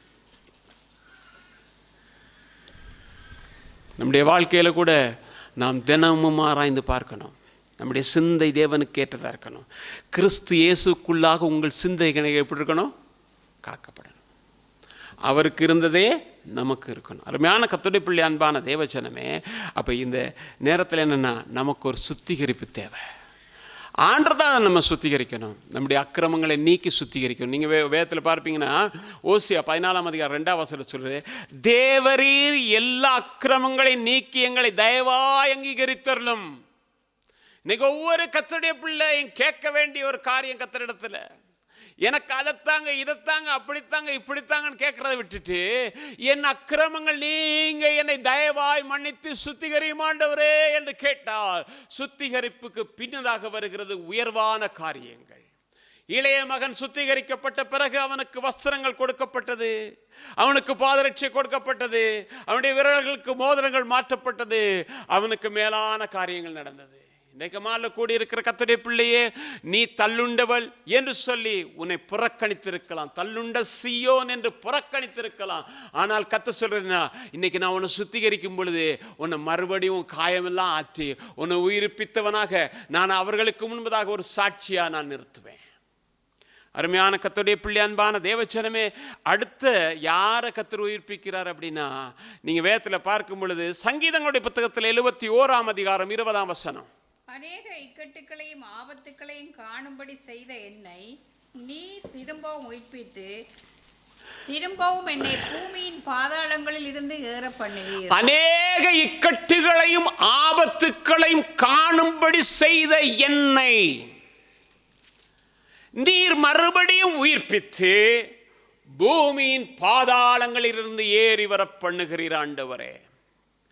அருமையான கர்த்தருடைய பிள்ளை, அன்பான தேவ ஜனமே, உங்களுக்கு விரோதமாக, உங்கள் குடும்பங்களுக்கு விரோதமாக, உங்கள் பிள்ளைகளுக்கு விரோதமாக, உங்கள் தொழிலுக்கு விரோதமாக, உங்கள் சபைக்கு விரோதமாக கூட்டம் கூடி அநேக இக்கட்டான காரியங்கள், அநேக ஆபத்தான காரியங்களை மேற்கொள்ளத்தக்கதான காரியங்கள் நடந்தது. கர்த்தர் அவைகளை மேற்கொள்ள விடவில்லை, அவைகளை காணும்படியும் அவைகளை கேட்கும்படியும் தான் செய்திருக்கிறார். ஆனால் ஒன்று நடந்தது என்ன தெரியுமா? இவைகளை கேட்கும்போது நமக்குள்ளே ஒரு சோர்வு வந்தபோது நாம் பூமியின் பாதாளங்களில் இறங்கினவர்களைப் போல மரித்தோர் நிலைமையிலே காணப்படும் பொழுதுதான் கர்த்தர் மாலையில் சொல்றாரு, அதுல இருந்து நான் உன்னை ஏறி வர பண்ணுவேன். இன்றைக்கு மாலைவெல்ல உன்னையும் என்னையும் கர்த்தர் பார்த்துறேன்னா, பூமியின் பாதாளங்களுக்குள்ளே நீ என்னை எல்லாரும் மறந்துட்டாங்க, என்னை மூடிட்டாங்க, இனி எனக்கு வெளியில வர்றதுக்கு வழியே இல்லை, நான் நிற்க வழியே இல்லை, ஒரு மரித்த நிலைமையில காணப்படுகிறேன் என்று சொல்லி நினைப்பாயானா, தேவன் இன்றைக்கு உன்னை ஏறி வர பண்ணுகிறார். பூமியின் பாதாளங்களிலிருந்து கர்த்தர் ஏறி வர பண்ணுகிறார். நம்முடைய வாழ்க்கை நாம என்ன தெரியுமா? நம்ம சுத்தி இருக்கிறவங்க தான் நமக்கு பெருசு. ஆனா நமக்கு சுத்தி இருக்கிறவங்கள நம்மை உண்டு பண்ணினவர் தான் நமக்கு பெருசா இருக்கணும். நம்மை உண்டு பண்ணினவர் நம்மை கைவிடுவாரான பரிதாபம். அவர் கைவிடாத வரைக்கும் நமக்கு ஜெயந்தான். அருமையான கர்த்தருடைய பிள்ளை, அன்பான தேவஜனமே, அப்படியா இருந்தா இந்த பூமியிலிருந்து எப்ப ஏறி வர பண்ணுவார், எப்ப நமக்கு உயிர் வரும் அப்படின்னா, யோபுடைய புத்தகத்தில் 33ஆம் அதிகாரம் 4ஆம் வசனத்தை வாசிங்க. தேவனுடைய ஆவியானவர் என்னை உண்டாக்கினார், சர்வ வல்லவருடைய சுவாசம் எனக்கு உயிர் கொடுத்தது. என்னது? தேவனுடைய ஆவியானவர் என்னை உண்டாக்கினார். உங்களை என்னை உண்டாக்கி இருக்காரா? அவர் சுவாசத்தை நமக்கு தந்தாரா? எப்படி? ஏதேன் தோட்டத்தில் களிமண்ணினாலே மனுஷரை உண்டாக்கி அவன் நாசியிலே ஊதின போது அவன் ஜீவ ஆத்துமாவானான். அப்ப அவன் தான் ஜீவனை பெற்றான். அப்ப இன்றைக்கு மாலையில் கர்த்தருடைய பிள்ளை, அன்பான தேவஜனமே, அவர் சுவாசத்தை நமக்குள்ள ஊதும் போது நம்ம உயிரடைவோம். எசேக்கியேல் தீர்க்கதரிசன புத்தகத்தில் 37ஆம் அதிகாரத்தில் 10ஆம் வசனத்தை வாசித்தீங்கன்னா தெரியும். அங்கே எப்படி போட்டிருக்குன்னா, எனக்கு கற்பித்தபடி நான் தீர்க்க தரிசனம் உரைத்தேன், அப்பொழுது ஆவி அவர்களுக்குள்ளே பிரவேசித்தது போட்டிருக்கு. அந்த ஆவி எனக்குள்ளே பிரவேசித்ததுன்னு சொல்லுங்க. இன்னைக்கு எப்ப? தீர்க்க தரிசனம் உரைக்கப்பட்ட போது. இன்றைக்கு தீர்க்க தரிசனத்தின் வார்த்தைகளை தான் உங்கள் மத்தியிலே நான் சொல்லிக் கொண்டிருக்கிறேன். கர்த்தருடைய வார்த்தை எல்லாமே தீர்க்க தரிசனம் தான். அந்த தீர்க்க தரிசனத்தின் வார்த்தை சொல்லும் பொழுது, நீங்கள் அதை விசுவாசிக்கும் பொழுது, அந்த வார்த்தைக்கு உங்களை ஒப்பு கொடுக்கும் பொழுது, ஆவி உங்களுக்குள்ளே போகும் பொழுது நீங்கள் கால் ஊன்றி நிற்கத்தக்கதாக கர்த்தர் கிருபை செய்வார். அங்க போட்டிருக்கு, எப்படி போட்டிருக்கு? உயிரடைந்து கால் ஊன்றி மகா பெரிய சேனையாக நின்றார்கள். நீ பலவீனத்தோட இங்க வந்திருக்கலாம், வேதனையோட வந்திருக்கலாம், துக்கத்தோட வந்திருக்கலாம், என் எலும்புகள் எல்லாம் உலர்ந்து போயிட்டுது, நம்பிக்கையற்ற ஒரு நிலைமையில இருக்கலாம். ஆனால் தீர்க்க தரிசன வார்த்தைகள் சொல்லும் பொழுது, தீர்க்க தரிசன வார்த்தைகளுக்கு ஒப்பு கொடுத்து, தீர்க்க தரிசன வார்த்தைகளுக்கு கீழ்ப்படிந்து, தீர்க்க தரிசன வார்த்தைகளை விசுவாசிக்கும் பொழுது, தேவனுடைய ஆவியானவர் உனக்குள்ளே வரும் பொழுது நீ கால் ஊன்றி நிற்பாய் என்று நான் சொல்லுகிறேன். அருமையான கர்த்தருடைய பிள்ளை, அன்பான தேவஜனமே, அப்ப நாம செய்ய வேண்டியதில்லை என்ன தெரியுமா? ஆண்டவரே என்னை உயிர்ப்பியும்னு சொல்லணும். ஆண்டவரே இந்த மாலைவெல்ல என்னை உயிர்ப்பீங்க ஆண்டவரே. தீர்க்கதரிசியாகிய ஆபகுக் சொல்றான் பாருங்க. ஆபகுக் 3ஆம் அதிகாரம் 2ஆம் வசனம். கர்த்தாவே வெளிப்படுத்தினதை நான் கேட்டேன், எனக்கு பயமுண்டாயிற்று. கர்த்தாவே, வருஷங்களின் நடுவிலே உம்முடைய கிரியை உயிர்ப்பியும், வாசிங்க. வருஷங்களின் நடுவிலே அதை விளங்க பண்ணும். போதும். ஆண்டவரே, வருஷங்கள் நடுவிலே யாரை உயிர்ப்பியும்? அங்க என்ன போட்டிருக்கு பாருங்களேன், அழகா அங்க இருந்து இங்க போட்டிருக்காரு.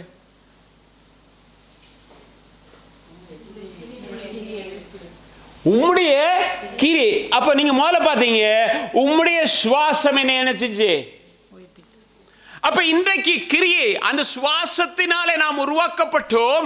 அப்படி அந்த இன்றைக்கு கிரியே இருக்கிற எனக்குள்ளே நான் ஆண்டவரை பார்த்து சொல்ல வேண்டிய ஒரு வார்த்தை என்னவென்று சொன்னா, இந்த வருஷங்களின் நடுவே, இன்னைக்கு ஜூலை மாத வருஷத்தின் நடுவிலே, ஆண்டவரை என்னை உயிர்ப்பியும், ஆண்டவரை மறுபடியும் என் கால்கள் ஊனி நிற்கத்தக்கதாக எனக்கு கிருபை செய்யும் என்று சொன்னால் கர்த்தர் செய்ய உண்மையுள்ளவராக இருக்கிறார். ஏனென்றால் தேவன் ஒருவருக்கும் தூரமானவர் அல்ல. அவர் ஏற்றத்தாழ்வு பார்க்கிறவர் அல்ல, நிற வித்தியாசங்கள் பார்க்கிறவர் அல்ல, அல்லது போல தேச வித்தியாசங்களை பார்க்கிறவர். எல்லாருக்காகவும் தம்முடைய ரத்தத்தை சிந்தின அதே கர்த்தர் எல்லாரையும் தம்முடைய பிள்ளைகளாக பார்க்கிறவர். இன்றைக்கு உன்னுடைய ஜெபத்தையும் என்னுடைய ஜெபத்தையும் ஆண்டவர் கேட்கொள்வராக இருக்கிறார். வருஷங்களின் நடுவிலே என்னை உயிர்ப்பீங்க. இன்றைக்கு ஒரு மரித்த நிலைமையில காணப்படுகிறேன், ஒரு வேதனையான சூழ்நிலையில் காணப்படுகிறேன், பூமியின் தாழ்விடங்களில் தான் நான் இருக்கிறேன். இன்றைக்கு நீ சொல்லு, ஆண்டவரே, வருஷங்கள் நடுவிலே என்னை உயிர்ப்பியும் ஆண்டவரே. நான் காலூன்றி நிற்கணும் ஆண்டவரே. நான் துள்ளி குதித்து நடந்து உம்மை நாமத்தை மகிமைப்படுத்தத்தக்கதாக எனக்கு அந்த பலத்தை நீ தரணும் ஆண்டவரே. என்னை உயிர்ப்பீங்க ஆண்டவரே. கர்த்தர் செய்ய உண்மையுள்ளவராக இருக்கிறார்.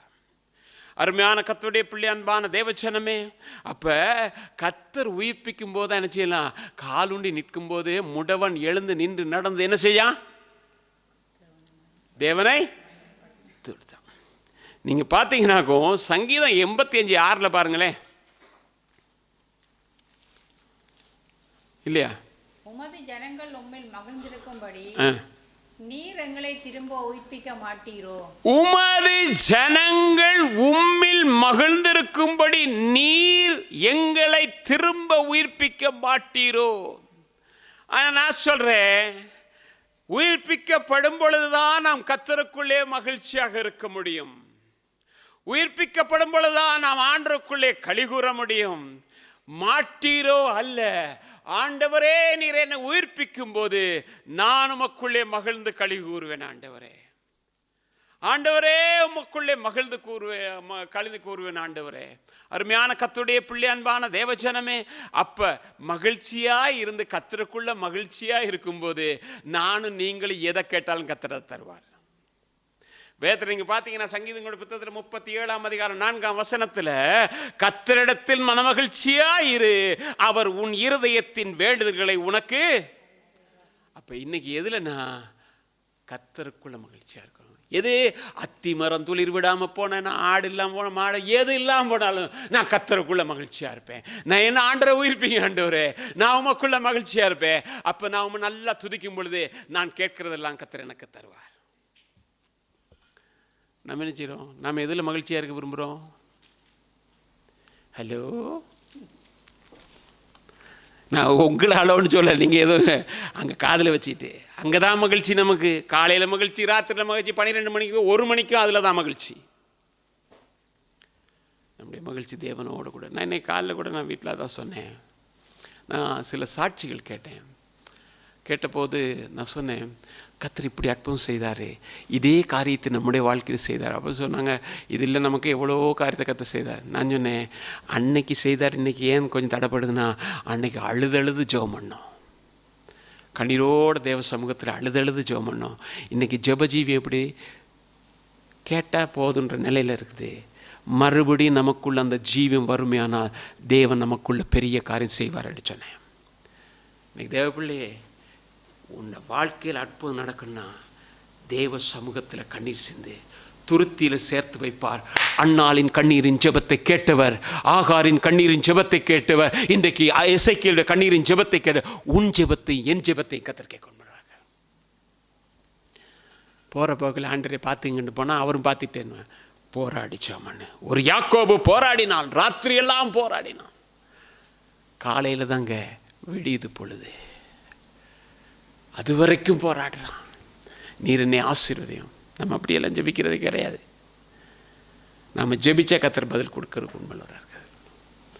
அவருடைய சாட்சிகள் கேட்கும்போது ரொம்ப இதாக இருந்தது. எனக்கு காலையில் நான் சொன்னேன், தேவன் இப்படிப்பட்டவர், இன்றைக்கும் உண்மையுள்ளவர் தான். அதே அற்புதத்தை எங்கள் வாழ்க்கையில் செய்தார். அன்றைக்கு செய்தவர் இன்னைக்கு செய்ய மாட்டார். அன்னைக்கு கரம் கொடுத்தவர் இன்னைக்கு கொடுக்க மாட்டார். அவர் நேற்றும் இன்றும் என்றும் மாறாதவராக இருக்கிறார். இன்னைக்கு உங்கள் தேவை எது, உங்கள் பிரச்சனை எது, உங்கள் கண்ணீர் எது, கர்த்தருடைய பாதத்தில் சிந்துங்க, கர்த்தருடைய பாதத்தில் அழுங்க. அருமையான கர்த்தருடைய பிள்ளை, அன்பான தேவச்சனமே, அடுத்தது நான் வேகமாக முடிக்கிறேன். நம்ம இன்னொரு உயிர்த்தெழுதல் இருக்குது. அந்த உயிர்த்தெழுதலுக்கு கர்த்தர் இல்லை, நாம் தான் ஆயத்தப்படணும். யார் ஆயத்தப்படணும்? நாம் தான் ஆயத்தப்படணும். வாசிக்கலாம். யோவான் எழுதின சுவிசேஷம் 11ஆம் அதிகாரம் 23, 24. இயேசு அவளை நோக்கி, உன் சகோதரன் உயிர்த்தெழுந்திருப்பான் என்றார். அதற்கு மார்த்தாள், உயிர்த்தெழுதல் நடக்கும் கடைசி நாளிலே அவனும் உயிர்த்தெழுந்திருப்பான் என்று அறிந்திருக்கிறேன் என்றாள். இந்த பகுதியிலே யோவானில் நாம் பாருங்கள், லாசர் மரித்தான், அதெல்லாம் நமக்கு தெரியும். இப்போ நாம் இந்த வசனத்தை ஆவிக்குரிய ரீதியில் கொஞ்சம் பார்ப்போம். இயேசு போறாரு, பெத்தானியாவுக்கு போறாரு. போனா மார்த்தாள் ஓடி வருகிறாள். வந்து நீ இருந்தால் செத்துருக்க மாட்டான் அப்படி இப்படிலாம் சொல்ல. இயேசு என்ன சொன்னார்? உன் சகோதரன் உயிர்த்து எழுவான், உயிர்த்தெழுவான். மார்த்தாள் உடனே என்ன தெரியுமா சொன்னா? அது நீங்கள் ஒன்றும் சொல்ல தேவையில்லை, எனக்கு தெரியும். என்ன சொன்னா? உயிர்த்தெழுதல் நடக்கும், அது எனக்கு தெரியும். உயிர்த்தெழுதல் நடக்கும், எனக்கு தெரியும். அப்போ அந்த கடைசி நாளில் யார் எழும்புவா? லாசர் எழும்புவான்னு எனக்கு தெரியும். எனக்கு அதில் என்ன தெரியுமா சந்தோஷம்? ஒரு பழைய ஏற்பாட்டு கால பரிசுத்த வாட்டிக்கு எவ்வளவு பெரிய நம்பிக்கை பார்த்தீங்களா? எது நம்பிக்கை? இப்போ உயிர்த்தெழுதலை பற்றி பேசுகிற புதிய ஏற்பாட்டு கால சபைக்கு இருக்கிற நம்பிக்கை எவ்வளவுன்னு நமக்கே தெரியும். சிலர் சொல்லுவாங்க, என்ன தெரியுமா? அவங்க போக மாட்டாங்க. யாரு அவங்க? அப்போ நீங்கள் நானும் தான் போக மாட்டேன். சிலர் சொல்றது, ஒருத்தருமே போக மாட்டாங்க, எல்லாரும் சும்மா தான். திருப்பி என்னத்தான்ற தேட இருக்குது. இது எப்படி கூட்டம் அப்படின்னா, பரிசேர் சதுசேர் என்ப கூட்டத்தை மாறி இருக்குது. ஆனால் பழைய ஏற்பாட்டு கால பரிசுத்தவான்கள் நீங்கள் எடுத்து பார்த்தீங்கன்னா எல்லாருக்கும் நல்ல நம்பிக்கை. யோசேப்பு சொல்ற, என் எலும்புகளை சுமந்துட்டு போயிருங்கப்பா, எகிப்தில் வைக்காதீங்க, ஏன்னா கடைசி கால சத்தம் கேட்கும்போது எல்லாரும் எழுந்திருப்பாங்க, என்னுடைய முற்பிதாக்களோடு கூட நானும் எழும்ப வேண்டும் என்று சொல்லுகிறான். அவனுக்கு உயிர்த்தெழ நம்பிக்கை இருக்கு. பரிசேர் சதுசேர்ன்னு சொல்லி நான் சொன்னேன். 23ஆம் அதிகாரம் அப்போஸ்தலர் 23:8 வாசிங்கனாக்கோ, எண்ணத்தினாலே நில் சதுசேர் உயிர்த்தெழுதலும் தேவதூதரும் இல்லை என்பார்கள். ஆனா பரிசேர் என்ன செய்வாங்களா? ரெண்டே இருக்குது அப்படின்வாங்க. அந்த காலத்திலே சண்டை. ஒருத்தன் சொல்றான் உயிர்த்தெழுதல் இல்லை அப்படின்னு. அப்படிதான் இப்போ இருக்குது. சில கிறிஸ்தவ சபையில் சொல்ல, நன்மை செஞ்சால் இந்த உலகத்திலே உங்களுக்கு நன்மை இருக்குது, பூமியிலே தான் பரலோகம் இருக்குதுன்றான். இருக்குது தானே? கேட்டிருக்கீங்களா? இந்த சுமிட்டி வீட்டுக்கு அந்த மூலையில் போனீங்கன்னா அங்கே வச்சுருக்காங்க பெரிய பில்டிங். அங்கே சொல்லுவாங்க பூமியில் தான் எல்லாம் இருக்குன்னுவாங்க. அதில் எல்லாமே குடிக்கலாம், வைக்கலாம், போகலாம், எல்லாம் செய்யலாம், சந்தோஷமாக இருக்கலாம். ஏன்னா பூமியிலே கர்த்தர் எல்லாவற்றையும் வைத்திருக்கிறார். இவங்களுக்கு தெரியாமல் சத்தம் போட்டுக்கிட்டு இருக்காங்க. சரி பரவாயில்ல, போயிட்டு போகிறோம். அப்போ என்னது? இவன் சொல்கிறான் இல்லைன்றான், அவன் சொல்கிறான் இருக்குதுன்னு. இந்த இருக்கின்ற கூட்டத்தார் என்ன செய்கிறாங்கன்னு சொல்லி கொஞ்சம் பார்ப்போம்னா, வாசிங்க சிஸ்டர், மத்தேயு எழுதின சுவிசேஷம் 23ஆம் அதிகாரம் 13ஆம் வசனம். மாயக்காரராகிய வேதபாரகரே, பரிசேயரே, உங்களுக்கு ஐயோ! மனுஷர் பிரவேசியாதபடி பரலோக ராஜ்யத்தை பூட்டி போடுகிறீர்கள். நீங்கள் அதில் பிரவேசிக்கிறதும் இல்லை, பிரவேசிக்க போகிறவர்களை பிரவேசிக்க விடுகிறதும் இல்லை. என்ன யாருக்கு சொல்றாரு இத? மாயக்காரர் தான். யாரு? வேதபாரகரே. உயிர்த்தெழுதல் இருக்குன்னு சொன்னது யாரு? பரிசேயர் தான் சொன்னான். இப்போ அவனை பற்றி தான் நம்ம பேசிகிட்டு இருக்கோம். இப்போ பரிசேயரை பார்த்து சொல்கிறார் ஆண்டவர், மாயக்காரன்டா நீ அப்படின்றாரு. என்னது? நீ உயிர்த்தெழுதல் இருக்குன்னு சொல்கிற, ஆனால் என்னது? நீ பெரிய மாயக்காரன்டா அப்படின்றாரு. சொல்கிறாரு, நீயும் போறது கிடையாது, உயிர் தெழுந்து போக மாட்ட, போறவனை என்ன செய்ய மாட்ட, விட மாட்டேன். நான் சொல்லல, வேதத்தை மட்டும் கவனிங்க. நான் உங்களுக்கு எந்த புத்தகத்திலும் இருந்து கதை கொண்டு வரல, வேதத்தை மட்டும் கவனி. பரிசேரே உங்களுக்கு ஐயோ, மனுஷர் பிரவேசியாதபடிக்கு பரலோக ராஜ்யத்தை பேதுருகிட்ட இருந்தே சாவி வாங்கியிருக்கான் போல இருக்கு. ஒருத்தனும் உள்ள போக முடியாது. அதே வேளை நீங்கள் என்ன செய்யறது இல்லை, அவங்களும் போக மாட்டாங்க, நாங்களும் போக மாட்டோம். ஆனா ஆண்டவர் திருப்பி சொல்றாரு, 15ஆம் வசனத்தை வாசிங்களே. மாயக்காரராகிய வேத பாரகரே பரிசேயரே, உங்களுக்கு ஐயோ, ஒருவனே உங்கள் மார்க்கத்தான் ஆகும்படி சமுத்திரத்தையும் பூமியையும் சுற்றி திரிகிறீர்கள். அவன் உங்கள் மார்க்கத்தானாய் ஆனபோது அவனை உங்களிலும் இரட்டிப்பாய் நரகத்தின் மகனாக்குகிறீர்கள். எப்படி என்ன செய்யறாங்களா? இல்ல, நரகத்துக்கு தள்ளுறது இருக்கட்டுமே, ஓடி ஓடி ஓடி ஓடி ஓடி ஆண்டவர் வர போறாரு, நீங்க இப்படி இருக்கிறீங்க, ஆண்டவர் வர போறான்னு சொல்லிக்கிட்டே இருந்துட்டு மார்க்கத்தானாக மாற்றி உங்களிலும் இரட்டிப்பான நரகத்துக்கு தள்ளுகிறீர்கள். கிறிஸ்தவ மார்க்கம் தானே, அல்லேலூயா தானே, ஆமென் தானே, தோத்திரம் தானே. ஆமா, இன்னைக்கு என்னென்னமெல்லாம் நடக்குது கேட்குறேன். சபையில் அப்படியே குமிதான். என்னது? ஜனம் குமிதான். நீங்கள் என்ன வேணாலும் செய்யலாம், ஆடலாம், பாடலாம், எல்லாம் மற்ற சொல்ல தேவையில்லை தானே. இப்போ இன்னொரு கூட்டம் இருக்கான், அதுக்கு நைட்டில் கூடுறாங்களாம், இருட்டில் ஜபிக்கிறாங்களாம், அதுக்கு உற்சாகப்படுத்தி அனுப்பிக்கிட்டே இருக்காங்களாம். எங்கே போய் முடிய போடும்? சில நேரம் நானே யோசிப்பேன், நம்ம எல்லாம் தேவையில்லாத வேலையை தான் இந்த ஊழியத்துக்கு வந்தோம், வந்து தேவையில்லாமதெல்லாம் சொல்லி கொடுத்தா நம்ம இவ்வளோ பிரச்சனைப்படுறோம் அப்படின்னு. ஒருத்தன் சொல்கிறான், என்கிட்டயே சொல்கிறான், நீங்கள் சரியான கடினம். யார்? சாதாரண சொல்ல, ஒரு பாஸ்டர் சொல்லியிருக்கேன் எனக்கு, நீங்கள் சரியான உபதேசத்தில் கடினமாமே. இயேசு கிறிஸ்துவே கடிந்து தானே புத்தி சொல்லியிருக்காரு. அந்த கடினமான போதகத்தை கேட்டு தான் நாங்கள் உங்களை விட்டு போகிறோன்னு சொன்னாங்க. நீங்கள் என்ன வேணாலும் செய்யலாம், கர்த்தர் உங்களை நேசிக்கிறார். சில சொல்லுவான், நாங்கள் அப்படி செய்கிறதில்ல, ஆனால் அவங்களுக்காக நாங்கள் இதை செய்கிறோம். அது என்னன்னு பேர ஒரு நாளை சொல்கிறேன். நாங்கள் அதில் தைரியமாக இருக்கிறோம், நாங்கள் அப்படிதான் இருந்தோம், ஆனால் அவங்களுக்காக நாங்கள் செய்கிறோம். செய்யுங்க, ஆனால் அதுக்குன்னு தான் கூட்டம். வேத வசனத்தை நீங்கள் போதிக்காதீங்க, வேத வசனத்தை சொல்லாதீங்க. அமெரிக்காவில் ஒரு கூட்டம் நடக்கும் காலையில், நான் முந்தி பார்ப்பேன், காலையில் 9 மணிக்கு அந்த இதில் போவோம், அந்த டிவியில் அந்த இங்கிலீஷ் சேனலில் போவோம். அது என்ன கடை சேனல் ஒன்று இருக்குது, அதில் போனால் அவங்க வேற ஒன்றும் இல்லை. நான் அப்போ யோசிப்பேன், ஒரு ஆள்கிட்ட $1 எடுத்தாலும் கூட கிட்டத்தட்ட 10,000க்கு மேலே அதில் சேரும். அவ்வளோ க்ரௌடு. என்ன செய்வாங்க தெரியுமா? உலகத்திலே பிரபலியமானவர்களை கொண்டு வருவாங்க, அவங்கள பேட்டி எடுப்பாங்க, 2 பாட்டு படிப்பாங்க, காணிக்கை எடுப்பாங்க, முடிஞ்சு. இயேசு வந்ததும் தேவையில்லை, போனதும் தேவையில்லை, வரப்போறதும் தேவையில்லை, இதுதான் தேவை. இன்னைக்கு தேவ ஜனமே, நீங்கள் பாக்கியவான்கள். இயேசு கிறிஸ்து சொன்னாரு, உங்களுக்கு தெரிவிக்கப்பட்டது அவர்களுக்கு தெரிவிக்கப்படவில்லை, நீங்கள் பாக்கியவான்களாக இருக்கிறீர்கள். கடைசி காலத்தில் இருக்கிறீங்க, கடைசி நிமிஷத்தில் இருக்கிறோம். உயிர்த்தெழுதல் பங்கடையணுமா இருந்தா அப்போ நான் என்ன செய்யணும்?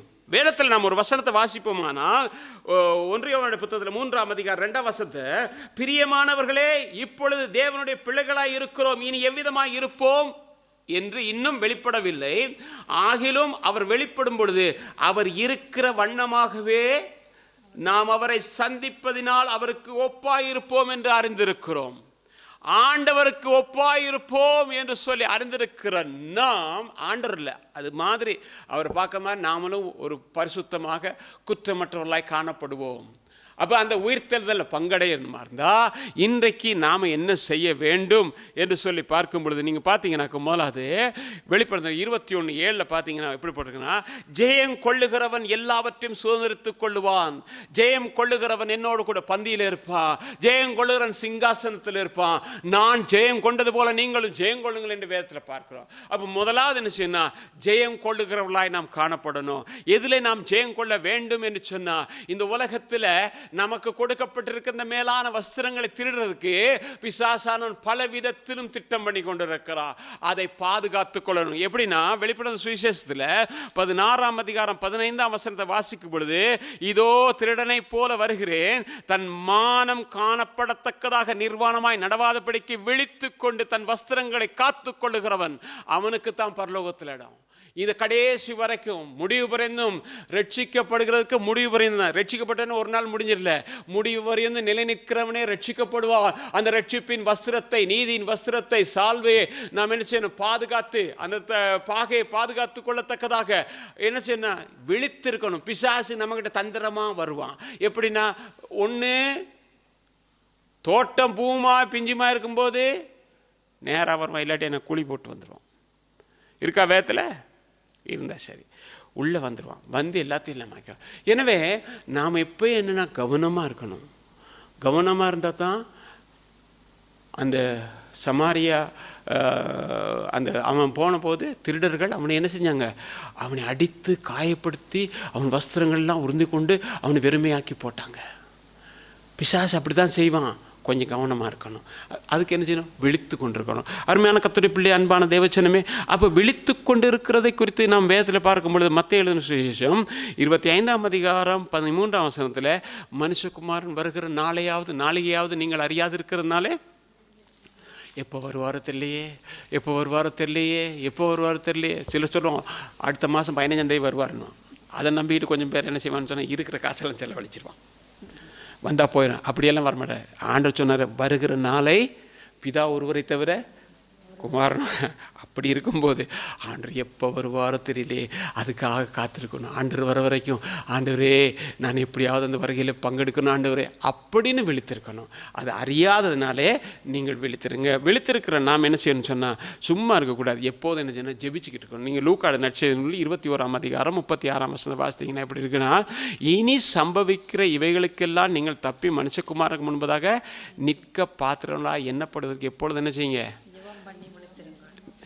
சிலருக்கு ராத்திரிலையும் ஜெபம் கிடையாது, காலையிலையும் ஜெபம் கிடையாது. Busy busy busy. நீங்கள்லாம் ஜெபிப்பீங்க. சிலர்கிட்ட கேட்டால் இனி தான் ஜெபிக்கணும் அப்படின்வாங்க. கேட்டதுக்கு பிறகு தான் ஜெபிக்கணுவாங்க. எங்கே போகிறாங்களா? ஏசு கிறிஸ்து சொன்னார் பேதுரு, அப்பா 1 மணி நேரமாக ஜெபிப்பா. ஏன் தெரியுமா? பிசாசு ஒன்று சோதனைக்குள்ளே போட போகிறான், நீ விழித்திருந்து ஜெபம் பண்ணு, 1 மணி நேரம் ஜெபம் பண்ணு அப்படி தானே சொன்னார். மிச்சம் ஜெபம் 1 மணி நேரம், 10 நிமிஷம் கூட ஜெபிக்கிறது சில ஆளுக்கு முடியாது. ஆனால் ஒன்று சொல்கிறேன், பரலோகம் போகிறதுக்கு ஒன்று நம்முடைய அன்றாட வாழ்க்கைக்கு ஜெபந்தான் தேவை. உங்கள் தேவை சந்திக்கப்படணுமா? ஜெபிங்க. எல்லாத்துக்கும் ஜெபிங்க, ஜெபிங்க, ஜெபிங்க, ஜெபிங்க. ஜெபம் எவ்வளோ கூட்டுறீங்களோ அவ்வளோ அந்த பாஸ்டர் கேட்டபோது அவர் சொன்னார், அவர் ஒன்றுமே இல்லை, ஒன்றும் வேணாம், எனக்கு சாப்பாடு வேணாம், ஒன்றும் வேணாம், ஜெபம் பண்ணுங்க. காலையில் அற்புதம் நடந்தது. என்ன அந்த அற்புதம் சொல்கிறேன் என்னென்னா, அவர் பில்டிங் கட்டணும், 500 ரூபா அவருக்கு தேவை. எவ்வளோ? 500 ரூபா தேவை. அது நிறைய சொன்னார், நிறைய சாட்சிக்கு இந்த ஒரு சாட்சி 500 ரூபா தேவை. அப்போ இது அந்த மேஸ்திரியா சொல்லிட்டார், நாளைக்கு 5 பேக்கெட் சிமெண்ட் வாங்கி தந்துடணும் அப்படின்னு. ஒரு பேக்கெட் 100 ரூபா, 500 ரூபா தேவை. இது இருக்கும்போது அந்த பாஸ்டர் ஒய்ஃப் வந்திருக்காங்க. சொல்லுங்க, நம்மக்கிட்ட 42 வாலிபர் இருக்கிறாங்க, வேலை செய்கிறாங்க, அவங்களுக்கு என்ன செய்யணும்? சாப்பாடு கொடுக்கணும், அரிசி இல்லை அப்படின்னு. இது ஒரு பக்கத்தில், இது ஒரு பக்கத்தில். என்ன செய்யறதுன்னு தெரியல. போனாராம், மூலையிலேருந்து ஜெபம் பண்ணாராம், ஆண்டவரே எனக்கு என்ன செய்யறதுன்னு தெரியலை. காலையில் எலும்புனா ஒரு வயசு இவர்கிட்ட பார்த்தா பர்ஸில் 5 ரூபா தான் இருக்குது. காலையில் எலும்புறாரு. எலும்புனா ஒரு வயசு போன ஊழியக்காரர், அவர் மாதம் வர்றாரு. வந்து ஐயா பிரைஸ்லோட ஐயா அப்படின்னு தேத்தனி கோப்பியை கொண்டாங்க அப்படின்னு குடித்தார். குடித்த உடனே அவர் சொன்னார், எனக்கு ஒரு 5 ரூபா வேணும், 5 ரூபா. இவருக்கு 500 ரூபா தேவை. இப்போ 5 ரூபாயை கொடுத்தா 495 ரூபா. இவர் யோசிக்கிறார். பெரிய போராட்டத்தில் அப்படி இருக்கும்போது அவர் சொன்னார், அப்போ நான் போயிட்டு வரேன் ஐயா, சந்தோஷம், போயிட்டு வாங்க. வேறு என்ன தான் செய்ய முடியும்? அனுப்பியாச்சு. அப்போ ஆண்டவர் உடனே கேட்டாராம், அப்பா மகனே நீ என்னை எவ்வளவுக்கு விசுவாசிக்கிற அப்படின்னு. வேற ஒன்றும் இல்லை, 500 ரூபாய்க்கு சொன்னாரா? 500 ரூபாய்க்கு தான் ஆண்டவர் விசுவாசிக்கிறேன், 500 ரூபா தான் எனக்கு தேவை. சரின்ட்டு ஆண்டவர் 200 கேட்டாரன் கொஞ்சம் நேரம். அப்போ அந்த 5 ரூபாய்க்கு என்ன விசுவாசிக்கல, அப்படியே இருந்தால் போய் அந்த 5 ரூபாயை இங்கே தேவை இருக்குது அங்கே கொண்டு போய் கொடுன்றாரு. என்ன செஞ்சாராம், மேலே ஒரு பனியன் சரத்தை கட்டிட்டு ஓடுறாராம். ஓடுனா அவர் தூரம் போயிட்டு, ஐயா நில்லுங்க நில்லுங்க நில்லுங்கன்னு சொல்லிட்டு, இதுதான் உண்மையான சம்பவம், இந்தாங்க 500 ரூபா கொடுத்துட்டு திரும்பி வந்தால் இன்னொரு ஊழியக்காரன் வந்திருக்காரு. வந்து பிரைஸ் லார்ட் பாஸ்டர் அப்படின்ட்டுருக்காரு. இவர் பிரைஸ் லார்ட் என்ன நடக்க போகுது தெரியாதே, தேத்தனி ஒன்று கொண்டாங்க, கோப்பையை கொண்டாங்கன்னா அவங்க கொண்டாந்துருக்காங்க. கோப்பையை கடற்கடன்னு குடிச்சாராம். என்ன கொஞ்சம் பேர், இல்லை நான் அவசரமாக போனேன், கொஞ்சம் இப்போ தானே வந்தீங்க, இருங்க பேசிட்டு போகலாம். இல்லை நான் போகணும், நான் ஒரு ஜெபம் பண்ணிட்டு போவா அப்படின்னு. ஆண்டவரே இந்த ஊழியக்காரர் தேவையில்லாம் சந்திங்க. இவர் ஜெபிக்கும் போது அவர் வாசலை பார்த்துட்டு இருக்காரா, யாராவது வருவாங்களான்னு. இவர் இங்கே ஜெபிக்கிறாரு, விசுவாசத்தை எங்கே பார்க்குறாரா, வாசலை. அவர் பேக்கை திறந்தாங்க, ஒரு என்லப். நான் இங்கே போகிறேன்னு சொன்னபோது அந்த பாஸ்டர் சொன்னார், இந்த வழியில் நீங்கள் போகும்போது இறங்கி அவர்கிட்ட கொண்டு போய் கொடுத்துட்டு போங்க, எனக்கு இப்போ அங்கே போயிடாது, கட்டாயம் இன்றைக்கி நீங்கள் கொடுக்கணும், அதனால தான் இப்போ வந்தேன், அவசரமாக கொடுத்துட்டு போகிறேன் அப்படின்னு கொடுத்துட்டு அவர் போனார். திறந்து அதுக்குள்ளே 500 ரூபா இருந்தது. 500 ரூபா இருந்தது. தேவ பிள்ளையே, இதை தான் நான் சொல்லி சொன்னேன். எங்களுக்கு ஒரு முறை இப்படி நடந்த போது, நான் தேவைன்னு சொன்ன போது அதை ஒருத்தர் என்னோட கொண்டு தந்தார், இந்தாங்க. அதில் திறந்து பார்த்தா அதே காசு தான் இருந்தது. தேவன் இன்றைக்கும் உண்மை உள்ளவர், இன்றைக்கும் உண்மை உள்ளவர், வாக்கு மாறாதவர், உண்மை உள்ளவராக இருக்கிறாரு. அருமையான கர்த்தர். அப்போ ஜெபிங்க. அடுத்து என்னது, அவர் என்ன சொன்னா, 25ஆம் அதிகாரம் 8ஆம் வசனம் பார்த்தீங்கன்னா, புத்தியுள்ள கன்னிகள் தங்களிடத்தில் எண்ணெய் வைத்திருந்தார்கள். எண்ணெய் என்கிறது அபிஷேகம். ஆண்டவர் வரும்போது, மணவாளன் வரும்பொழுது எண்ணெய் இருந்தால் தாங்க அப்படியே எரிஞ்சிட்டு இருக்கோம்.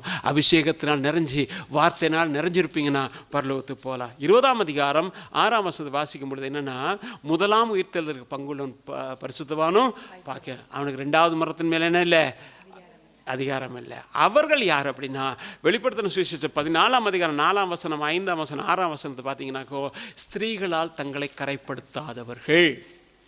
அப்படி தானே போட்டிருக்கு, ஸ்திரீகளால் தங்களை ஆட்டுக்குட்டியானவர் எங்கே போனாலும் அவரை பின்பற்ற. ஸ்திரீகளால் கரைப்படுத்த, கல்யாணம் முடிக்க, அதெல்லாம் நான் ஒன்றும் சொல்லலை, அதெல்லாம் நமக்கு தேவையில்லாத சப்ஜெக்ட்டு. நான் என்ன சொல்கிறேன்னு சொன்னால், அந்த ஸ்திரீயை குறித்து வெளிப்படுத்த சுவிசேஷம் 17ஆம் அதிகாரம் 5ஆம் வசனத்தில் 6ஆம் வசதி வாசித்தீங்கன்னா, அந்த ஸ்திரீ மகா பாபிலோன். அவளுக்கு என்ன வேலை அப்படின்னா, பரிசுத்தவான்களுடைய இரத்தத்தையும் இயேசு கிறிஸ்துடைய சாட்சிகளையும் எப்போ அழிக்கலாம் என்று சொல்லி அவள் துடித்து கொண்டிருக்கா. அவள்கிட்ட கொஞ்சம் ஜாக்கிரதை இருங்க, அவளால் கரைப்படுத்திடாதீங்க அப்படின்னு சொல்கிறாரு. நீங்கள் பார்த்தீங்கன்னா அப்படிப்பட்டு இருக்கிறவர்கள் 1 தெசலோனிக்கேயர் புத்தகம் 4ஆம் அதிகாரம் 17, 16, 17 கடைசி எக்காலம் துணியும் அவர் ஆரவாரத்தோடும் தேவ எக்காலத்தோடும் கூட மத்திய வானிலே இறங்கி வர்றார். அப்பொழுது நாம் உயிரோடு கூட கர்த்தருடைய சமூகத்திலே போய் காணப்படுவோம். இந்த உயிர்த்தெழுதலில் பங்கடைகிறதுக்கு ஆவியானவர் எனக்கு செய்யணும், இவர் செய்யணும். இந்த வசனங்கள், இன்னும் வசனங்கள் இருக்குது. எப்படின்னா, நான் காவலில் இருந்தேன், வியாதியாக இருந்தேன், எல்லாம் இருக்கு. அதே வேலை இன்னொன்று நான் 25ஆம் அதிகாரத்தில் நான் ஒரே ஒரு காரியம் சொல்லுவேன், தாளந்துகளை கொடுத்துட்டு போனேன். 5, 3, 1 கொடுத்தாரு. 1 கொடுத்தவன் புதைச்சி வச்சேன், நல்லவன். அப்படி இருந்தால் எங்கே போகணும்? அல்லது போனால் அந்த தாளந்து ஆண்டவர் எனக்கு ஆத்துமாக்களை ஆதாயப்படுத்தி ஆண்டவருடைய ராஜ்யத்துக்கு சேர்க்கும்படியாகத்தான் அந்த தாளந்தை கொடுத்தாரு. அந்த தாளந்து நான் பயன்படுத்துவேன். அந்த தாளந்து இருக்கிறவர்களை தான் ஆண்டவர் கூப்பிடாரு. சுலமித்து சொல்கிறா, என்னை இழுத்துக்கொள்ளும், அப்பொழுது நாங்கள் வருவோம். இன்றைக்கு ஆண்டவர் கேட்குறது என்னென்னா, நீ எத்தனை ஆத்துமா ஆதாயப்படுத்த நம்ம ஊர்கிட்டையும் கேட்குறாருன்னு வச்சுக்கோங்க, என்ன சொல்ல போகிறோம்? எத்தனை ஆத்துமா ஆதாயப்படுத்தியிருக்கிறோம், எத்தனை ஆத்துமா நம்மளால் இடறி போயிருக்குது. அப்படியெல்லாம் கேள்வி கேட்போமா இருந்தால் நாம் சரியான பாதை நடக்கும் பொழுது அந்த உயிர்த்தெழுதல் பங்களுக்கு கர்த்தர் நமக்கு உதவி செய்வார். நம்ம எல்லாரும் எழுந்து ஒப்பு கொடுப்போமா?